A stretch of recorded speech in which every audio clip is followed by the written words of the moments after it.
So আমার স্কুলে আমার অঙ্কের টিচার নাকি আমাকে প্রপোজ করলো। So hey guys get ready with me, আমি তোমাদের কুইন। তো আমার স্কুলে আমার অঙ্কের টিচার আমাকে প্রপোজ করলো, আমি নাকি তার ক্রাশ গাইস। সে নাকি আমাকে ক্লাসে দেখি ক্রাশ খেত। সো আমিও বুঝতাম একটু একটু আমার দিকে তাকিয়ে তাকিয়ে মিসকে মিসকে হাসতো গাইস। সো তার সাথে আজকে ডেটে যাবো দেখা করতে, তো তার জন্য একটা গেট রেডি উইথ মি করছি। সো দেখো ফার্স্টে একটা কুর্তি পরেছি, দেন একটা প্লাজো পরেছি, দেন একটা সফট ক্রিম মুখে অ্যাপ্লাই করছি যেহেতু ঠান্ডা সিজন গাইস। দেন দেখো লিপ বাম রেখেছি অ্যান্ড আইলাইনার মাস্কারা, এগুলো তো ইম্পর্টেন্ট বলো। সো এখানে আইলাইনার মাস্কারা করেছি যেহেতু আমি স্যারের সাথে দেখা করতে যাচ্ছি গাইস, আমি তো ভাবতেই পারছি না। দেন দেখো লিপস্টিক পরেছি। সো আমাকে তো সিম্পলি এত কিউট লাগছে, সে যদি আমাকে দিয়ে হার্ট অ্যাটাক করে দেয় কি হবে গাইস। দেন দেখো কানে দুল পরে দিয়েছি, এত কিউট লাগছে আমাকে। তার নাকে একটা নথ ধরে নিয়েছি।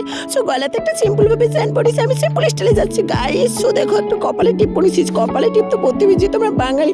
সো হাতে একটু ঘড়ি পরেছি, চুলগুলো পিছনে বেঁধে ছেড়ে দিয়েছি। দেন দেখো পিঙ্ক কালারের চটি পরেছি।